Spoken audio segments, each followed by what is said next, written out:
మదాని ప్రధానంగా ముస్లింల హక్కులు, మైనార్టీ హక్కులు అనే పేరుతో తరచుగా ప్రకటనలు చేస్తాడు. అంటే రెచ్చగొడతా ఉంటాడు. ఎలా అంటే అందరితో పాటు మనము ఉంటే ఒప్పుకోడు. ముస్లింలకు అన్నీ ప్రత్యేకంగా కావాలి అంటాడు. ఈయన మాటలు ఎట్లా ఉంటాయంటే భారతదేశంలోనే ఉంటూ కనబడని పాకిస్తాన్ వారిలా ఉండాలని జనాలకు పిలుపునిచ్చేటట్టు. మనం చాలా మందిని చూస్తా ఉన్నాం కదా. పౌరసత్వ చట్టం, అదే సిఏఏ, ఎన్ఆర్సీ, ట్రిపుల్ తలాక్, ఎవిక్షన్ డ్రైవ్, మైనార్టీ విద్యా హక్కులు వంటి అంశాల మీద తరచూ ప్రభుత్వంపై విమర్శలు చేస్తుంటాడు. అంటే అన్నిటిలో ప్రత్యేకత వాళ్ళకంటూ ఉండాలి కదా. నిజానికి ఇది ప్రత్యేకత కాదు. మీరు వేరు మేము వేరు అని చెప్పడం. ముస్లిం సమాజాన్ని ప్రభావితం చేసే ఏ అంశం వచ్చినా జేయూఎస్ తరపున ముందుకు వచ్చి మాట్లాడతారు. మరి అస్సాంలో ఇతనికి ఏం పని?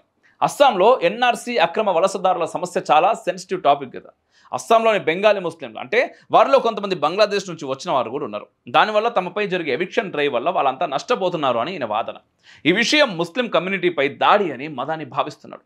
అంటే రోహింగ్యాలని తమలో కలుపుకొని మాట్లాడుతున్నాడు. అందుకే ఆయన అక్కడి ప్రజలకు మద్దతిస్తూ అస్సాంలో వ్యాఖ్యలు చేస్తున్నాడు. వ్యాఖ్యలు అనడం కన్నా అల్లర్లకు పిలుపునిస్తున్నాడు అంటే చాలా బాగుంటుంది. అసలు మత పెద్ద కదా, మూసుకొని ఉండగా రాజకీయాల్లోకి ఎందుకు ఇన్వాల్వ్ అవుతున్నాడో అనే కదా మీ సందేహం. జేయూహెచ్ అధికారికంగా రాజకీయ పార్టీ కాదు, కానీ ముస్లిం ఓటర్లపై ప్రభావం చూపగల సామాజిక మత సంస్థ.